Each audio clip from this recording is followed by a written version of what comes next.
Hello everyone, आप सभी का स्वागत है मैग्नेट रेस हिंदी मीडियम में। मेरा नाम वेदांत है और मैं हूं आप सभी का English educator. So my dear students, आज से हम क्या पढ़ने वाले हैं, चलिए देखते हैं।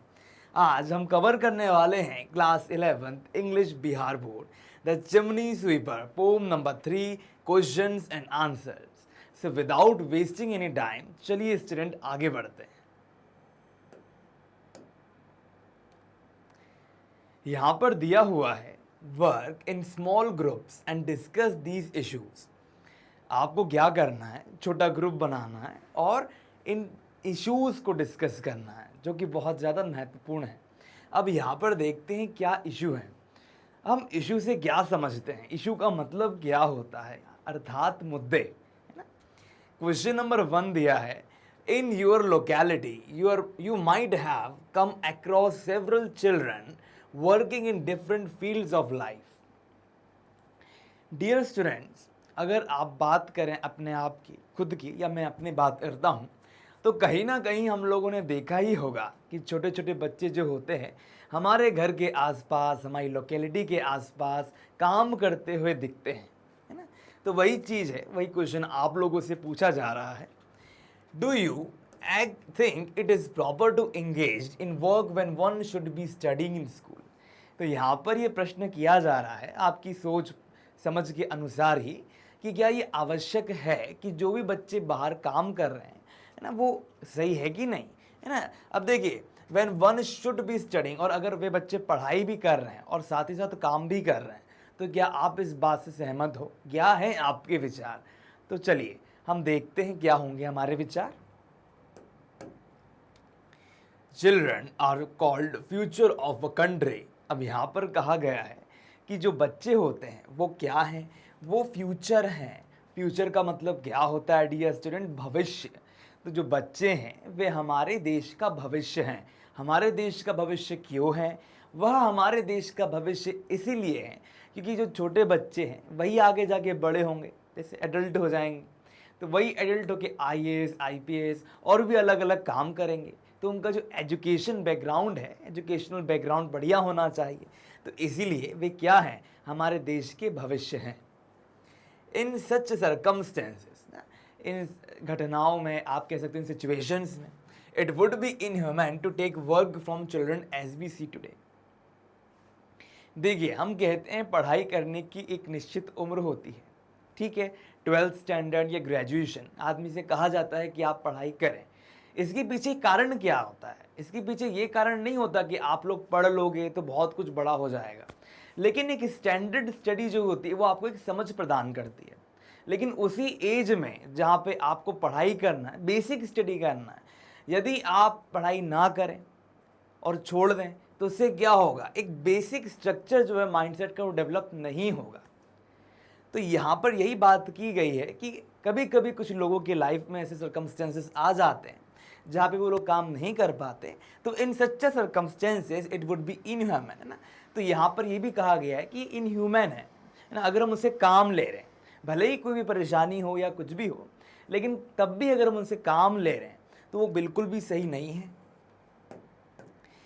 To take work from children as we see today, children are the birds of future. अंकुर हैं, क्या कहना चाहिए, हमारा फ्यूचर जो उन पर ही निर्भर करता है। हम आए, हम चले जाएंगे, फिर आएंगे, फिर जाएंगे, एक स्टेट है जो हमारी बढ़ती जाएगी। They have to work with books not with tools like hammer.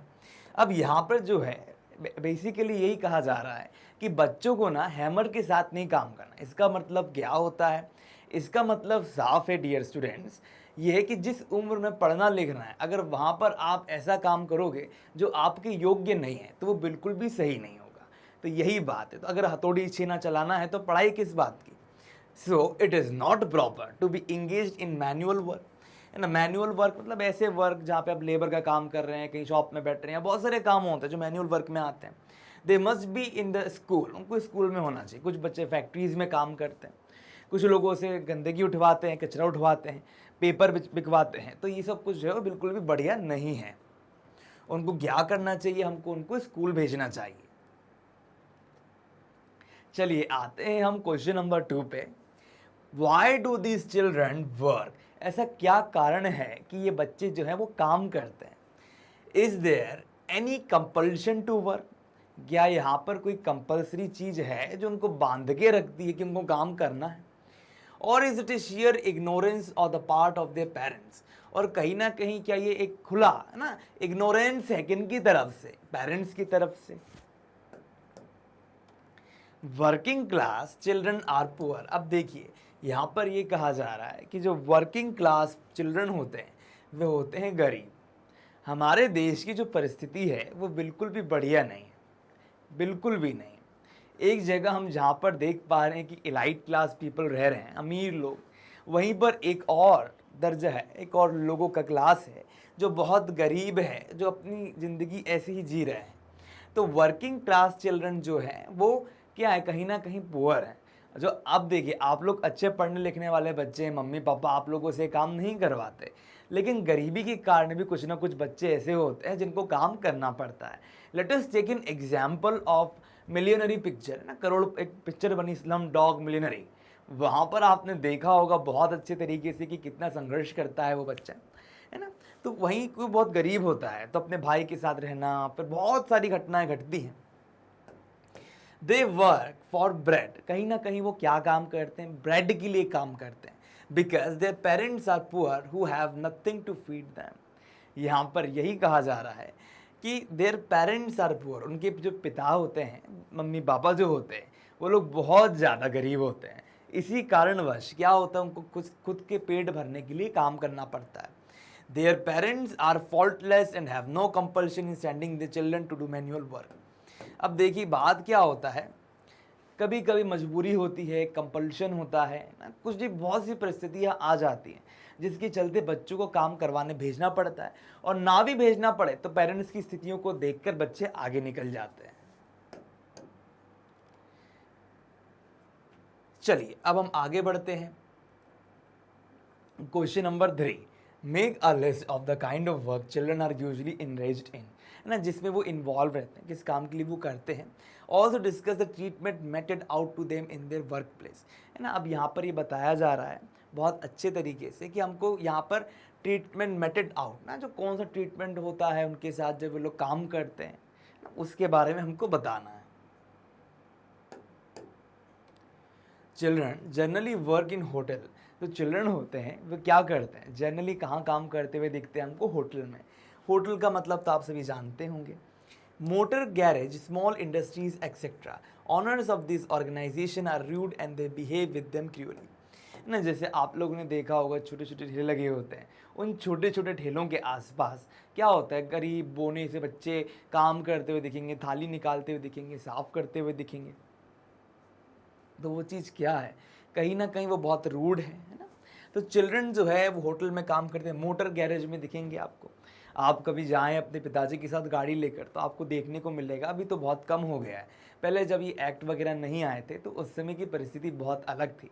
तो बच्चे लोग क्या करते थे, एक जगह स्थिर नहीं रहते थे, उनको गैरेज में काम करवाया जाता था, बहुत देर तक वो लोग वहाँ पे काम करते थे। और एक मूवी भी दिखाई होगी, आप लोगों ने देखी भी होगी, जहाँ पे एक बच्चा काम करता है उसके हाथ कट जाता है। तो कहीं ना कहीं ये बहुत नुकसान उठाते हैं। चलिए अब हम आते हैं question number 1, answer the following question briefly, page number 139।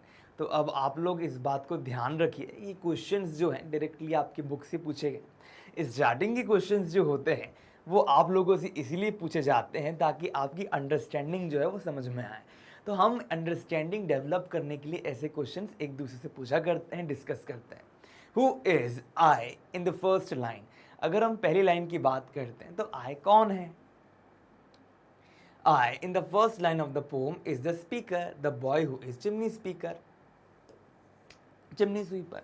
अब देखिए जैसे कि आप लोगों को मैंने पढ़ाया था एंटायर चैप्टर, तो पूरे चैप्टर में हमने क्या देखा उस पोम में, उस पोम ने हमने ये चीज़ ऑब्जर्व की कि एक बच्चा है जिसकी माँ जब ख़त्म हो जाती है तो उसके जो पिताजी हैं वो उसको कहाँ भेज देते हैं, चिमनी स्वीपिंग करने के लिए भेज देते हैं। जब बेचारा वीप वीप बोल पाता है, स्वीप स्वीप नहीं बोल पाता, टंग ट्विस्ट करती है उस बच्चे की। तो वो बच्चा जो है वही आई है ना, अपने आप को आई से बता रहा है। तो I in the first line of the poem is the speaker, है ना। स्पीकर है कौन? The boy who is chimney sweeper, खुद बच्चा। अब आते हैं क्वेश्चन नंबर 2 पे। Who sold the speaker and in what circumstances, है ना। अब किन परिस्थिति है ना, सर्कमस्टेंसेस से हम क्या समझते हैं, परिस्थितियाँ। तो यहाँ पर बताया जा रहा है, पूछा जा रहा है आप लोगों से कि किसने बेचा था स्पीकर को और क्यों बेचा था, किन परिस्थितियों में बेचा था। जैसे कि हमने चैप्टर की स्टार्टिंग में पूरा स्टेंजा पढ़ा है, क्वाड्रेंट पढ़ा है, तो आपको आइडिया लग जाएगा।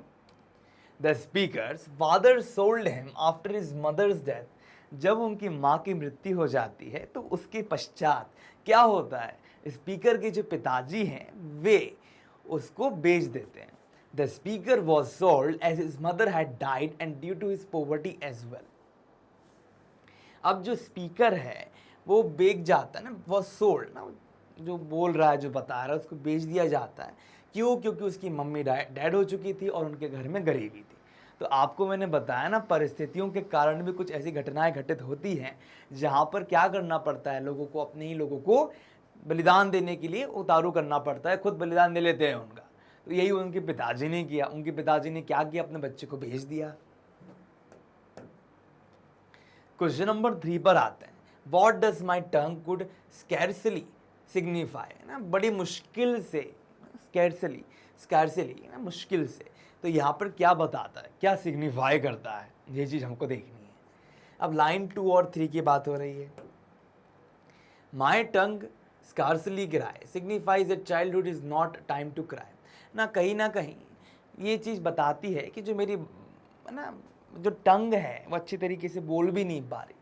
तो यहाँ पे ये बताया जा रहा है, signifies that childhood is not a time to cry, मतलब बचपना जो है वो रोने का युग नहीं, रोने का समय नहीं, एक ऐसा समय है जहाँ उसको सीखना है, जहाँ वो सीख नहीं पा रहा, उसके उल्टा वो क्या कर रहा है, वो एक ऐसी जगह में जाने वाला है जहाँ पे उसका भविष्य चौपट है। Who is Tom Dacre, what has been done to him, उसके साथ क्या किया गया। Tom Dacre is a little child working in the chimney. अब देखिए इधर क्या कहा जा रहा है, इधर ये कहा जा रहा है कि जो टॉम डेकरे है ना, वो क्या है, एक छोटा सा बच्चा है जो वर्क करता है कहाँ पे, चिमनी में। His curling hair is being clean shaved, यहाँ पर क्या होता है, उसकी जो कर्ली हेयर है ना, घुंघराले घुंघराले बाल, उनको क्या किया जाता है, शेव्ड कर दिया जाता है ना, क्लीन शेड कर दिया जाता है। ठीक है डियर स्टूडेंट्स, तो यहाँ पे शेव्ड किया जाता है। टॉम स्टार्ट्स क्राइंग, और जब उसके बालों को शेव कर दिया जाता है तो क्या होता है, वो रोने लगता है। His hair was very beautiful, जबकि उसके बाल जो थे वो बहुत बहुत प्यारे थे।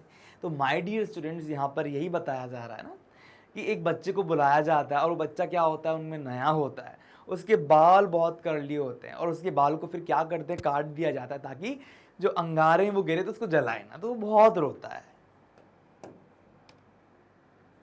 What was the consolation given to Tom by the speaker, है ना। अब कॉन्सोलेशन का मतलब क्या होता है, सबसे पहली चीज होती है सांत्वना ना। अब यहाँ पर क्या होता है, जैसे ही वो बच्चा आता है ना, जिस बच्चे को एंट्री होती है, तो एंट्री होती ही वो बच्चा बहुत ज़्यादा उदास हो जाता है। क्यों? उसको लगता है उसके बाल कटरे में कहाँ आ गया, कैसे जगह है। तो एक दूसरा बच्चा जो कि उसी की उम्र का है, उससे छोटा हो सकता है, जो कि स्पीकर स्वयं है ना, जो कि हमारा कहना क्या चाह रहा है यहाँ पे स्पीकर, वही कि आपको जो भी परिस्थिति मिली उसमें रहो, जो हो रहा है अच्छा हो रहा है। तुम्हारे बाल कट रहे हैं तो अच्छी बात है, क्या होगा अगर तुम्हारे बाल कट जाएंगे, तो तुम्हारे बालों के ऊपर जो गंदगी गिरेगी उससे बाल जलेंगी नहीं। तो यही चीज लिखी है, the speaker give consolation to Tom, वो कॉन्सोलेशन देता है टॉम को, that when his head will remain clean shaved, his white hair would not be spoiled by the soot।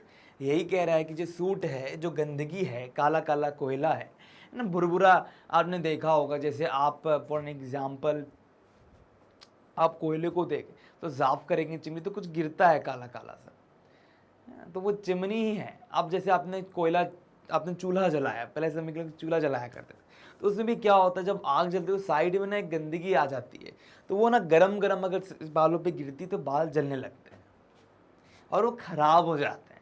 तो यही कारण है कि इससे बचने के लिए बढ़िया है कि तुम्हारे बाल कट गए और तुम्हारे सफ़ेद बाल में कुछ भी नुकसान नहीं होगा। क्वेश्चन नंबर 6 है, what does Tom see in his dream. अब टॉम ने क्या देखा अपने सपने में। About the thousands of sweeper ना, हजारों स्वीपरों के बारे में टॉम ने क्या देखा। Tom sees in his dream that there are thousands of sweeper, है ना। अब जो टॉम है वो अपने सपने में ये देखता है कि हजारों स्वीपर्स हैं, जैसे कि Dick, Joe, Ned, Jack, who are suffering like him because they have been unwilling engaged in their job of chimney sweeping. अब देखिए यहाँ पर क्या कहा जा रहा है, यहाँ पर यही बताया जा रहा है डियर स्टूडेंट्स कि जो भी बच्चे हैं, है ना, हजारों बच्चों में कुछ बच्चों का नाम भी बताया गया है यहाँ पर, तो उन बच्चों को क्या करा है, एक कॉफिन में बंद करना। अब एक इमेजरी क्रिएट की गई है, बताया गया है कि वो लोग काम करने के लिए बाध्य हैं, तो वही चीज़ है। तो उनको ना क्या करा है, सफरिंग करना पड़ रहा है ना, because they have been unwillingly engage in job of chimney sweeping, क्योंकि उन लोगों को स्वीपिंग नहीं करनी। तो यहाँ पर वही जो है टॉम इन चीज़ों को ऑब्जर्व कर रहा है। चलिए क्वेश्चन नंबर 7 पर आते हैं। What does the phrase coffins of black signifies, है ना, कालों के कॉफिन। अब यहाँ पर भी कॉफिन के अलग अलग कैनोटेशन है, there are several different meanings. Like if I talk about coffins, तो कॉफिन क्या होता है, एक तो यहाँ पर बात हो रही है कि चाइल्ड स्वीपिंग के रिगार्डिंग, है ना, चिल्ड्रन स्वीपर्स, और एक होता है कब्र के ऊपर जो एक डब्बा लगा देते हैं वो। Coffins of black means job of chimney sweeping है। तो यहाँ पे एंटायरिटी अगर हम ध्यान से देखें इस एंटायर टॉपिक को, तो कॉफिन्स ऑफ द ब्लैक का मतलब ये होता है कि जॉब ऑफ चिमनी स्वीपिंग ना, जहाँ पर आप काम कर रहे हो, चिमनी स्वीप करने वाला काम कर रहे हो। It signifies that chimney sweeper work near chimney that carries of smoke or steam of fire from furnace. अब यहाँ पर देखिए क्या कहा जा रहा है डियर स्टूडेंट, इस बात को आप लोग बहुत अच्छे तरीके से अपने मन में बैठा लें, क्योंकि ये प्रश्न जो है वो अत्यंत है आवश्यक, तो करना होगा आपको बहुत अच्छे से तैयारी। ठीक है, तो चलिए, it signifies that chimney sweeper work near chimney. तो यहाँ पर कहने का अर्थ ये है कि जो चिमनी स्वीपर है वो क्या करता है, काम करता है चिमनी के पास। दैट कैरीज ऑफ स्मोक और स्टीम ऑफ फायर, जो क्या करता है, स्मोक और फायर की जो स्टीम वो आपस में लेकर आता है फर्नेस से। फर्नेस का मतलब क्या होता है, भट्टी। Their work is not without danger, मतलब उनको बहुत बिना परेशानी वाला तो काम ही नहीं, बहुत परेशानी है वहाँ पर। Any time they may be ruined, किसी भी समय भी उनके साथ बुरा हो सकता है। It also means that they are comforted in chimney to work, और कहीं ना कहीं क्या है, it also means that they are comforted in chimney to work, और कहीं ना कहीं वो लोग कम्फर्टेड हैं उस जगह पे, है ना। तो ओवरऑल क्या है, कॉफिन्स इन ब्लैक से आपको बस इतना ही समझना है कि यहाँ पर बताया जॉब ऑफ चिमनी स्वीपिंग, है ना। तो यहाँ पर सिग्निफाई करने के लिए कहा है ये बताओ, और उसके बाद सिग्निफाई कर दो। अब आते हैं क्वेश्चन नंबर 8 में। What is the rhyme scheme in the 2 stanzas you have read, है ना। अब जो भी हमको यहाँ पर राइम स्कीम के बारे में बताना है कि कौन सी राइम स्कीम यहाँ पर यूज हुई है बेसिकली। देखिए, chimney sweeper consist of 6 quatrains, यहाँ पे 6 क्वार्टरेंस हैं। Is following the AABB rhyme scheme, यहाँ पर क्या है, AABB राइम स्कीम आ रही है विद 2 राइमिंग कपलेट्स पर क्वार्टर, और हर क्वार्टर में 2 राइमिंग कपलेट्स भी हैं। अब चलिए यहाँ पर आते हैं पेज नंबर 140 पे। डियर स्टूडेंट्स, अपनी बुक के पेज नंबर 140 को खोलिए। Answer the following questions briefly, briefly आपको आंसर्स देने हैं। हु हैज़ अ ब्राइट की, अब यहाँ पर देखिए जो ब्राइट की है किसके हाथ में थी। What does he do with it, और उसके साथ वह क्या करती है या करता है। अब देखिए ये वाला आंसर तो बहुत इजी है, चलिए आंसर देखते हैं। An angel has a bright की, अब यहाँ पर कहा जा रहा है जो एंजल है उसके पास एक ब्राइट की है। ही ओपन्स द कॉफिन्स, अब यहाँ पर वो क्या करता है, वो ओपन करता है, किसको ओपन करता है, कॉफिन को ओपन करता है। With it and sets all the children free from the coffins, अब यहाँ पर ये कहा जा रहा है कि जैसे ही वो कॉफिन को खोलता है तो सब बच्चे जो होते हैं वहाँ से आज़ाद हो जाते हैं। तो यहाँ पर एक तरीके से क्या कहा जा रहा है, इनडायरेक्ट वे में ये बताया जा रहा है कि किस तरह से जो बच्चे हैं, है ना, वो आज़ाद हो रहे हैं, किसके द्वारा, एक एंजल के द्वारा। तो यहाँ पर एक क्या कहना चाहिए, रिलीजियस पॉइंट ऑफ व्यू रखा गया है कि कैसे वो लोग आज़ाद हो रहे हैं, है ना। चलिए आगे बढ़ते हैं। क्वेश्चन नंबर 2 दिया है। What change does the arrival of an angel bring in the life of chimney sweepers. अब जो एंजल है वो क्या करता है, वो किस तरह का बदलाव जो है बच्चों के जीवन में लेकर आता है। अब चिमनी स्वीपर्स है, यहाँ बच्चों की जगह चिमनी स्वीपर को उपयोग किया है। तो जैसे कि पहले इसके पूर्व में जो क्वेश्चन हमने पढ़ा था, उस पूर्व के क्वेश्चन में हमने क्या देखा, यही ना कि कौन थे वो, तो एंजल आई, ब्राइट की लेकर आया सॉरी। तो यहाँ पर वही चीज़ है, आपको उसी से कनेक्ट करना है। The arrival of an angel who sets chimney sweeper free from the coffin leads a happy life. Breathe in fresh air. अब देखिए हैप्पी लाइफ और फ्रेश एयर। अब यहाँ पर क्या कहा जा रहा है, जो एंजल है उसका जो आना है ना, अराइवल मतलब आना, who sets chimney sweeper free, वो क्या करता है, चिमनी स्वीपर्स को आज़ाद कर देता है। कहाँ से, कॉफिन से। और leads a happy life, breathe in fresh air. अब वो लोग अच्छी क्या कर सकते हैं, अच्छी लाइफ जी सकते हैं और चैन की सांसें ले सकते हैं। तो यहाँ पर एंजल जो है उसका बहुत बड़ा रोल जो है वो यहाँ पर देखने को मिलता है। They are free from the compulsion of hard work like chimney sweeping.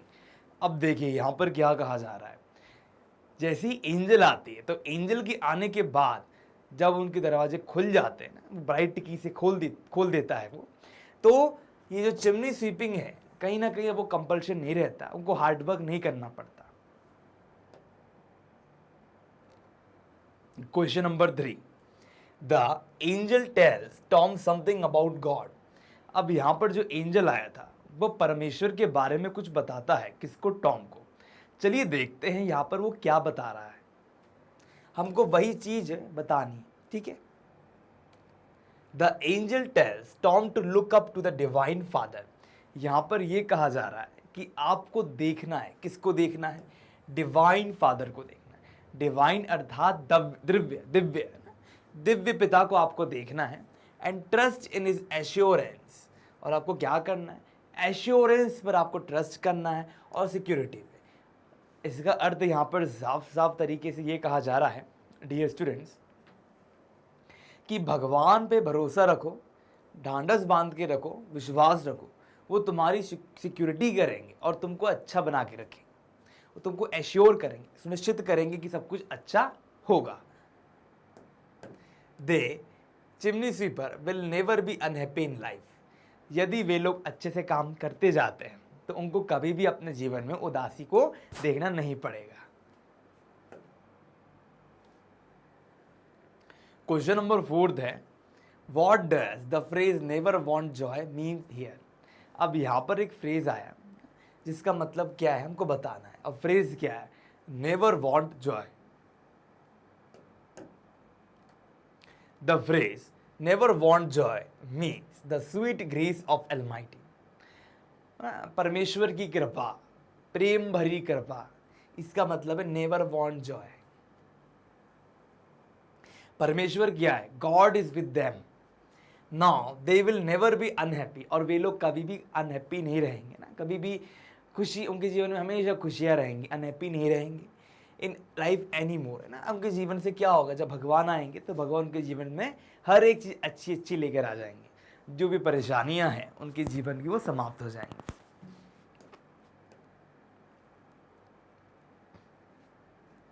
Question number 5 देखते हैं, we rose in the dark, who does we stand for. अब यहाँ पर कहा गया है वी रोज इन डार्क। जब डार्क होता है, कालापन होता है, तो उस समय हम क्या करते हैं, रोज करते हैं, जागते हैं। तो who does we stand for, यहाँ पर वी किसके लिए स्टैंड कर रहा है ना, वी क्या है, कौन है। Here in we rose in the dark we stands for the children. यहाँ पर जो वी है उसको उपयोग किया गया है बच्चों के लिए। Who were set free from the coffins by the angel। जो एंजल हैं उनके द्वारा उनको क्या कर दिया गया है, आज़ाद कर दिया गया है। सेट फ्री मतलब उनको आज़ाद कर दिया गया है। तो वी यहाँ पर बच्चों के लिए संबोधित किया गया है। क्वेश्चन नंबर 6 देखते हैं, Why was Tom feeling happy and warm though the morning was cold। अब यहाँ पर ये कहा जा रहा है कि जो टॉम है ना, जो हमारा लड़का है, नया नवेला लड़का जो आया है, वो हैप्पी क्यों फील कर रहा है और अच्छा फील क्यों कर रहा है। जब सुबह हो गई, द मॉर्निंग वॉज कोल्ड, जब सुबह ठंड थी, तो यहां पर दिया है answer, in spite of the cold morning Tom was in tune with the infinite and could rise above the physical condition of life which appeared as a light, है ना। अब देखिए यहाँ पर क्या कहा जा रहा है, inspire of the cold morning, ना जो सुबह की जो अच्छी ठंडी मॉर्निंग है उसमें बहुत ज़्यादा इंस्पायर हो जाता है। Tom was in tune with the infinite, और वो किसके ट्यूनिंग में है, इन्फिनाइट के। अब जो उसे सपना देखा है, उस सपने को देखने के पश्चात क्या हो गया, उसका जो माइंडसेट है वो पूरी तरीके से चेंज हो गया है। And could rise above the physical condition, और कहीं ना कहीं क्या हो रहा है, जो फिजिकल कंडीशंस है ना, मटेरियलिस्टिक कंडीशंस है, उससे वो ऊपर उठ गया है। विच अपीयर्ड एज अ लाइट, और कहीं ना कहीं क्या है, वही उसके लिए एक लाइट की तरह है। No harm comes to him who does work as divine worship, उसका मानना ये है कि जो डिवाइन वर्शिप करता है उसके पास कोई भी हार्म नहीं आता है। So Tom was happy and warm even in the cold morning, और कोल्ड मॉर्निंग के समय में भी वो बहुत ज़्यादा क्या है, खुश है, बहुत ज़्यादा अच्छा फील कर रहा है, जस्ट बिकॉज वो ट्यून्ड है, किसके साथ ट्यून्ड है, भगवान के साथ। अब चलिए आते हैं लॉन्ग क्वेश्चन आंसर्स पे। यहां दिया है, ये कौन से पेज पे दिया, 141 पे। क्वेश्चन नंबर 1 है, what does Tom see in his dream describe in details. अब यहाँ पर आपको ये बताना है कि टॉम ने अपने सपने में क्या देखा। ठीक है, तो चलिए, Tom sees in his dream that there are thousands of sweeper like Dick, Joe, Ned and Jack, है ना। अब यहाँ पर हम क्या कर रहे हैं, यहाँ पर हम उसके सपने की बात कर रहे हैं, सपने में वो क्या देख रहा है। तो सपने में देखता है कि हजारों स्वीपर हैं, उनमें से कुछ लोगों के नाम यहाँ पर दिए हैं, जैसे डिक हो गया, जो हो गया, नेड हो गया, जैक हो गया, who are suffering like him, वो भी क्या कर रहे हैं, उसी की तरह सफ़र कर रहे हैं, because they have been unwillingly engage in their job of chimney sweeping, क्योंकि कहीं ना कहीं वो लोग क्या है, इंगेज्ड हैं, जुड़े हुए हैं, किसमें, चिमनी स्वीपिंग में। All of them are busy working as chimney sweeper, सभी के सभी क्या हैं, बहुत ज़्यादा बिजी हैं, किस काम में, मशरूफ हैं चिमनी स्वीपिंग में, ना वो काम कर रहे हैं। There are also facing trouble while working near chimney. अब यहाँ पर क्या कहा जा रहा है कि इतना ज़्यादा काम है उनके पास, तो इतने बिजी हैं वो उस काम में, है ना। तो वो लोग क्या करते हैं, तो वो लोग दे ऑल्सो फेसिंग ट्रबल, और वो लोग क्या फेस करें, प्रॉब्लम फेस कर रहे हैं, वाइल वर्किंग नियर चिमनी, जब वो चिमनी के पास हैं तो वो लोग क्या देख रहे हैं, बहुत सारी समस्याएं देख रहे हैं, दैट कैरीज ऑफ स्मोक और steam of fire from furnace.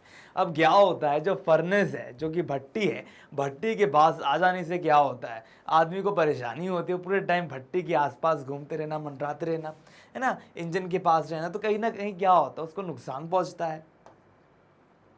तो their work is not without danger, मतलब यहाँ पर ये उनका जो काम है पूरा खतरनाक काम है, एकदम खतरनाक। ऐसा नहीं है कि आपको लगेगा कि वहाँ पे सिर्फ सफाई कर रहे हैं, ठीक है, झाड़ू लगाने में कौन सी बड़ी बात है, ऐसा कुछ भी नहीं है। वहाँ पर जाने के बाद उनको क्या करना पड़ रहा है, सब कुछ साफ सुथरा करना पड़ रहा है, और ऊपर से गंदगी गिर रही है, अंगारा गिर रहा है, लाइक छोटे छोटे बच्चे चिमनियों के अंदर घुस रहे हैं। तो this is what we can say, हम इसको कह सकते हैं, यही तो है, क्या कहना, एक तरह का अत्याचार है जो बच्चों पे हो रहा है। Any time they may B ruined, कभी भी ऐसा हो सकता है बर्बाद हो जाए। रूइंड का मतलब होता है बर्बाद होना। तो डियर स्टूडेंट्स, वो लोग कभी भी बर्बाद हो सकते हैं, उनकी ज़िंदगी में कुछ भी ऐसा खास नहीं है। Suddenly an angel comes to him, और क्या होता है, अचानक से एक एंजल जो है उनके पास आता है।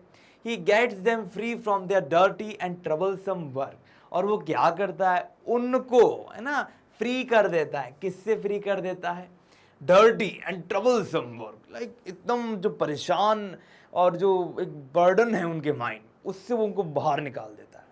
Now they have become free and happy children, अब वो लोग क्या होंगे, बहुत हैप्पी हैं, वो लोग बहुत फ्री हैं, है ना, बर्डनसम वर्क से मुक्त हो चुके हैं।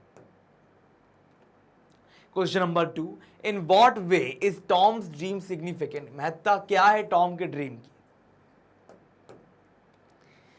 Tom works as a chimney sweeper, अब जैसे कि आपको पता है टॉम क्या था, एक नया बच्चा था और वो चिमनी स्वीपर की तरह काम कर रहा था। amidst smoke or steam of fire, furnace and unhealthy gas of a chimney. और वो कहाँ पे काम कर रहा है? वो काम कर रहा है स्टीम ऑफ फायर, फर्नेस और अनहेल्दी गैस के आसपास, है ना। इतनी गंदगी है, इतनी सारी जो एक बीमारियां जिनसे होती हैं, ऐसी गैसों के पास वो लोग काम कर रहे हैं, हो सकता है वो जल भी जाए। तो कहीं ना कहीं टॉम वहीं पे काम कर रहा है। He is spending a very miserable time there, वो कहीं ना कहीं बहुत बुरा समय जो है वहां पर व्यतीत कर रहा है। Several other children also unwillingly work there as chimney sweeper like him, और बहुत सारे जो बच्चे हैं वो भी वहां पर उसी की तरह काम कर रहे हैं। One night Tom sees in his dream, एक बार की बात है, जो टॉम है वो अपने सपने में देखता है दैट एन एंजल अराइव्स, जो एंजल है वहां पर आ रही है, sets them free of their suffering, और वो क्या कर रहा है, जो एंजल है वो वहां पर आके क्या कर रहा है, वो उनको उनकी सफरिंग से बाहर निकाल रहा है। Their agony become very now over now, है ना, उनकी जो समस्याएं हैं, जो परेशानियां हैं, एगोनी, वो खत्म हो गई है। They are free to move, अब वो लोग क्या है, वो लोग आजाद हैं पंछी की तरह कहीं भी जाने के लिए। इट इज सिग्निफिकेंट, ये बहुत ज्यादा महत्वपूर्ण है, in the sense that a dream of release from the drudgery and dirt, drudgery में डलनेस, है ना। तो इट इज सिग्निफिकेंट, ये बहुत ज्यादा सिग्निफिकेंट इंपॉर्टेंट है, इन द सेंस, अगर इस भाव में बात करें, that dream of release from drudgery, drudgery जो प्रॉब्लम है, जो डलनेस है, वहां से मुक्ति पाना, और डर्ट ऑफ चिमनी स्वीपिंग से मुक्ति पाना, है ना। Emboldens the children to continue their job, कहीं ना कहीं उनको कॉन्फिडेंस दे रहा है कि वो उनकी अपनी जॉब को आगे कंटिन्यू करना है। तो that a dream of release from drudgery and dirt of chimney sweeping ने क्या करा, कहीं ना कहीं एक सपने ने उनको एक होप दे दी। हम कह सकते हैं कि रिलीजन ने उनको होप दिया, जो भी दिया हो, पर बच्चे में बड़ा समझदारीपना है कि बच्चा अपना सपने में ही देख के अपने आप को एनलाइटन कर रहा है।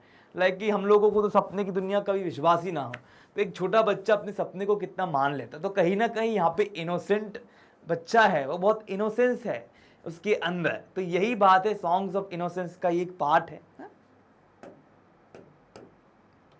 वॉट पिक्चर ऑफ 18, अब क्वेश्चन नंबर 3 देखते हैं। What picture of 18th century England does the poem create, अब यहाँ पर किस तरह की पिक्चर क्रिएट की गई है इंग्लैंड की। अब आप लोगों को पता होगा कि इंग्लैंड में 18th सेंचुरी में क्या चल रहा था, अगर नहीं तो एक बार हम उस पर डिस्कशन करते हैं। देखिए 18th सेंचुरी जब आई, जिस समय आई, उस समय क्या हुआ, हर तरफ ना इंडस्ट्रियलाइजेशन का माहौल चालू हो गया था। लोग जो थे उसमें इतने ज़्यादा इन्वॉल्व हो गए थे कि वो लाइफ को भी देख नहीं पा रहे थे। तो कहीं ना कहीं जो छोटे स्तर के लोग थे वो इंडस्ट्रीज़ में काम करने लग गए, और इंडस्ट्रियलाइजेशन का मुख्य कारण यही था कि प्रगति करना, है ना, ये प्रगति का चिन्ह था। तो ओवरऑल 18th सेंचुरी इंग्लैंड में एक क्रिएशन, अब यहाँ पर आपको क्या देखना है, इस पोम से हमको क्या समझ में आता है, कहीं ना कहीं जो चाइल्ड है, बच्चे के साथ क्या हो रहा है, गलत हो रहा है। तो कहीं ना कहीं 18वीं शताब्दी में अगर हम बात करें इंग्लैंड की, तो वहाँ पर क्या हो रहा था, ऐसी समस्याएं आ रही थी जहाँ पर बच्चों से काम लिया जा रहा था बहुत ज़्यादा। तो यही चीज़ हम यहाँ पर देखेंगे। तो the poem present the picture of 18th century, ये जो पोम है 18वीं शताब्दी की जो इमेज है, जो पिक्चर है, उसको बताती है। It throws light upon the wretched condition, बहुत बुरी, वृचड मतलब बहुत बुरी कंडीशंस जो है वो बताती है, of the childrens and employed as chimney sweeper by factories, है ना। अब यहाँ पर क्या है, जो बच्चे जो हैं, जो बच्चे वहाँ पे एम्प्लॉयड हैं चिमनी स्वीपर की तरह बाय फैक्ट्रीज एंड इंडस्ट्रीज, ना, तो वहाँ पर क्या उनकी जो कंडीशन है उसको दिखाया जा रहा है। The children were required to work hard, अब यहाँ पर दिखाया जा रहा है जो चिल्ड्रन है उनको रिक्वायरमेंट है ना, वो चिल्ड्रन के साथ क्या कर रहे हैं हम, उनको चिल्ड्रन को बहुत अच्छे तरीके से वहाँ पर नौकरी में लगा दिया गया। और दूसरी ओर the children were required to work hard, और उन बच्चों को क्या करना पड़ता है, बहुत हार्ड वर्क करना पड़ता है। Their heads were clean shaped, उनके जो बाल है वो बहुत अच्छे तरीके से साफ कर दिए गए हैं। That the suits of smouldering pockets of fire from the furnace में नॉट बर्न देम, है ना। अब यहाँ पर देखिए क्या कहा जा रहा है, यहाँ पर यही कहा जा रहा है कि उन लोगों को इतने अच्छे तरीके से तैयार किया गया चिमनी स्वीपिंग में सफाई करने के लिए। क्यों? क्योंकि उनको पता है कि चिमनी स्वीपर में जब जाएंगे स्वीपिंग करने के लिए, साफ सफाई करने के लिए, तो उसके बाद स्वाभाविक है कि उनके ऊपर गंदगी गिरेगी, वो जल सकते हैं। जो सूट ना गिरे इसलिए उनके बालों को शेव कर दिया जाता है। They had to live and sleep under inhuman condition. जैसे कुत्ते बिल्ली सोते हैं ना रास्ते में, आपने देखा होगा, वैसे ही उन लोगों को सोना पड़ता था। तो सोचिए कितनी बुरी कंडीशन थी उन लोगों की। What is the theme of the pome? अब यहां पर देखिए, जैसे कि ऑलरेडी हमने पोम की थीम डिस्कस की है और डिटेल में हम देखते हैं, does the theme have any particular relevance in our state of a country? क्या उसका कोई महत्व है आज के स्टेट और कंट्री से, है ना? तो हमको पहले थीम डिस्कस करना है और उस थीम को कनेक्ट करना है आज की सिचुएशन से।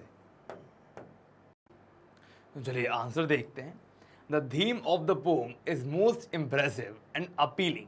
कहीं ना कहीं अगर आप ध्यान से देखेंगे तो ये जो पोम है उसका जो थीम है बहुत ज़्यादा इम्प्रेसिव है, हमको खुश करती है और हमको अपील करती है। It touches the sentiment of Mankind, है ना? जो मैनकाइंड है उसकी भावनाओं को ये छूती है। मैनकाइंड का मतलब ये होता है जो जितने भी लोग हैं ना, हम जैसे लोग इसमें आ जाते हैं। Throwing light upon the wretched conditions of the children employed as a chimney sweeper by factories and industries। कहीं ना कहीं ये क्या कर रहा है, कहीं ना कहीं ये थ्रो कर रहा है लाइट, बता रहा है, दर्शा रहा है क्या, जो wretched कंडीशन है, जो बुरी कंडीशंस हैं उन लोगों की, उसके बारे में। और कौन, जो चिल्ड्रन हैं, जो लोग के काम कर रहे हैं एज अ चिमनी स्वीपर, उनकी बहुत बुरी कंडीशन को दिखाया जा रहा है ना? खास के फैक्ट्रीज और इंडस्ट्रीज में जो लोग इन्वॉल्व हैं। Their heads were clean shaved so that the dirty black smoke of shouldering pockets of fire from the furnace may not harm them, है ना? अब यहाँ पे shouldering pockets आ गया, है ना? ब्लैक स्मोक हो गया, तो ये किससे जुड़ा हुआ है? कोयले से जुड़ा हुआ है। चिमनी साफ करेंगे तो कुछ ना कुछ गिरेगा उनके ऊपर, इसीलिए ये लोग यहाँ पर क्या कर रहे हैं, उसके बचाव करने के लिए उसके जो बाल हैं बच्चों के, वो कटवा रहे हैं। Of course, in our country and state, such sorts of torture and inhuman act is prevalent, है ना? फैला हुआ है, prevalent है ना? आज भी अगर हम ध्यान से देखते हैं हमारी कंट्री को, तो राज्य को, तो यहाँ पर भी इस तरह की समस्याएं और टॉर्चर जो है वो प्रेवलेंट है। In factories in industries child labour are employed ना। अगर हम फैक्ट्रीज की बात करते हैं ना, इंडस्ट्रीज की बात करते हैं, तो वहाँ पर भी बच्चों से काम करवाया जा रहा है ब्रूटली, बहुत बुरी तरीके से। उनको बहुत बुरी तरीके से क्या ट्रीट किया जाता है। In tea stalls, hotel and restaurant child labour are engage in good numbers. तो यहाँ पर यही बताया गया है कि जैसे आपने चाय की दुकान देखी होगी, है ना? वहाँ पे बच्चे घूमते रहते हैं, काम करते रहते हैं ना, चाइल्ड लेबर्स हो गए, तो वहाँ पे इन्वॉल्व रहते हैं, उनको चाइल्ड लेबर कहते हैं। रेस्टोरेंट देखेंगे आप लोग तो रेस्टोरेंट में सफाई करते हुए दिखेंगे, डिश वगैरह साफ कर रहे हैं ना, इस तरह से आप देख पाओगे। तो आज भी हमारे देश में कोई बहुत अच्छी कंडीशन नहीं है। क्वेश्चन नंबर 5 में आते हैं। Narrate the gist of the pome in your own words. अपने अनुसार जो पूरी पोम है उसका सार आपको बताना है। The gist of the poem is perfectly meaningful. अब यहाँ पर जो पूरा का पूरा जो सार है इस पोम का, वो बहुत ज्यादा अर्थपूर्ण है, मीनिंगफुल है। विच टचेस द सेंटिमेंट्स, जो क्या करता है, हमारे भावनाओं को छूता है। किसके? रीडर्स के। If relates to the suppression and evils of child labour, है ना? अब यहाँ पे क्या है, ये रिलेट करता है, किससे रिलेट करता है? सप्रेशन से, ईवल से, किसके? चाइल्ड लेबर के। एंड डिवर्स एंड डिजर्व्स, ना क्या लेता है? डिजर्व करता है क्या? सिंपैथी, किसकी? मिजरेबल कंडीशन एंड विक्टिमाइजेशन की, ना, पीड़न की। It is very well throw light on how brutally, ना, कितने बुरे तरीके से, ना, बहुत अच्छे तरीके से लाइट डाला गया है किस पर, कि कितने बुरे तरीके से उनके साथ क्या किया जाता है, ट्रीटमेंट किया जाता है। इन देयर 18th सेंचुरी, अगर हम 18वीं शताब्दी की बात करते तो ऐसी समस्या रहती है। A child had to work as chimney sweeper. बच्चे को क्या करना पड़ता है ना? बच्चों को वहां पर काम करना पड़ता है चिमनी स्वीपर की तरह। Close to the furnace of the chimney. अब चिमनी की एकदम पास में आकर उनको बैठना है, वहीं पे काम करना है, तो कितनी बुरी बात है वो। They had to sleep in the soot under the inhuman condition, है ना? बहुत बुरी कंडीशन में उनको क्या करना पड़ता है? सोना पड़ता है ना। अमानवीय कंडीशन कह सकते हैं। आपने देखा होगा कुत्ते बिल्ली लोगों को जमीन में पड़े रहते हैं, उनसे बदतर हालत तो उन लोगों की थी, क्योंकि चिमनी साफ करो और वहीं पर सो जाओ। तो सोचो, गंदगी भी गिर रही है, सब कुछ गिर रहा है, उनकी हालत भी खराब हो रही है, तो कितनी बुरी कंडीशन थी। क्वेश्चन नंबर 6 पर आते हैं। Explain the paradox in the line 23, है ना? अब हम देखते हैं कि पैराडॉक्स क्या होता है इसी आंसर में। लाइन 23 की बात हो रही है, चलिए डिस्कस करते हैं। Tom was not happy to work as a chimney sweeper. अब जो टॉम है वो बिल्कुल भी खुश नहीं था चिमनी स्वीपर के काम करने के लिए। लाइक मैनी अदर चिल्ड्रन, जैसे कि बाकी के बच्चे किया करते थे, वर्किंग इन अ फैक्ट्री ना, बाकी के बच्चे लोगों ने तो अपने आप को संभाल लिया था कि नहीं चलो हमको तो काम करना है, लेकिन टॉम जो है वो अपने आप को मैनेज नहीं कर पाया। He was living in wretched condition, वो बहुत बुरी कंडीशन में रह रहा था। He had to work hard, he had to sleep in the suit, कहीं ना कहीं उसको गंदगी में रहना पड़ रहा था, सोना पड़ रहा था। Of fire from the furnace under inhuman condition, और कहीं ना कहीं जो अमानवीय स्थितियां हैं उससे उसको गुजरना पड़ रहा था। बट इन लाइन 23, अगर हम 23rd लाइन पर आ जाते हैं तो उसमें लिया है दो the morning was cold Tom was happy and warm, है ना। अब यहाँ पर क्या एक पैराडॉक्स देखने को मिल रहा है। पैराडॉक्स से हम क्या समझते हैं? अब paradox is a statement which is apparently self contradictory, जो अपने आप में क्या होता है, बहुत ज्यादा सेल्फ कॉन्ट्रडिक्टरी है। ठीक है, इस लाइन को वापस देखिए, दो the morning was cold Tom was happy and warm, है ना। मॉर्निंग बहुत कोल्ड थी लेकिन ये क्या था, बहुत खुश और वार्म था। आपको क्या समझ में आ रहा है? कुछ अपोजिट चीज देखने मिल रही है। पहले तो आप कोल्ड और वार्म को देख पाओगे, ठंडा गर्म, तो और एब्सर्ड ना, कुछ अजीब सी लाइन है लेकिन कहीं ना कहीं उसका सिग्निफिकेंस जो है वो बहुत ज्यादा है। ठीक है dear students, so why in such unpleasant and adverse circumstances the Tom was happy, like cold morning है, बहुत परेशानी है, लेकिन वो बहुत खुश, हैप्पी और गर्म है। तो यहाँ पे एक अपोजिट है, अपोजिट चीजें हमको देखने को मिलती, कॉन्ट्रडिक्ट होते हुए दिख रही हैं। तो कहीं ना कहीं इतनी बुरी परिस्थितियों में भी वो खुश है। Tom was happy, as such here it seems contradiction, कहीं ना कहीं ये कॉन्ट्रडिक्शन है। Going deeper to the situation, अगर हम कंडीशन की ओर गहराई में जाते हैं, we find that the previous night he had dream, तो उसकी जो पूर्व की रात थी वहां पे उसने सपना देखा। An angel came and freed all the children working as a chimney sweeper in the factory, है ना। अब क्या होता है, एक एंजल आता है ना, वो और उनको क्या करता है, फ्री कर देता है, आजाद कर देता है। कहाँ से? काम करने की जो प्रक्रिया है वहां से ना। As a chimney sweeper in the factory they got rid of their victimisation, उत्पीड़न जो है, विक्टिमाइजेशन जो है, उससे उनको मुक्ति मिल जाती है। A dream made him to feel so, और यही सपना उनको ऐसा बताता है। That is why he was happy though the morning was cold, है ना। एक सपने से बच्चा बहुत ज़्यादा खुश हो जाता है और बाद में जब सुबह की बारी आती है तो सुबह सुबह वो इतना आश्चर्य में नहीं था, क्योंकि कहीं ना कहीं उसको एक होप मिल गई थी। तो माय डियर स्टूडेंट्स, इसी के साथ हमने क्या करा, हमने क्वेश्चन आंसर का सेशन जो है वो ओवर कर लिया है। अगर आपको कोई डाउट हो या कोई भी इशू हो तो आप लोग कमेंट सेक्शन में कमेंट कर कर मेरे को बता सकते हैं। एक अत्यंत महत्वपूर्ण जानकारी जो आप सभी लोगों को मैं प्रदान करना चाहूँगा, और वो यह है कि हमारे यहाँ पर सारे कोर्सेज अवेलेबल हैं जो कि टॉप कोर्सेज हैं, फ्री ऑफ कॉस्ट। जैसे कि यहाँ पे आप देख सकते हैं। हमारे चैनल को लाइक करें, शेयर करें, सब्सक्राइब करें। आप लोगों का बहुत बहुत धन्यवाद।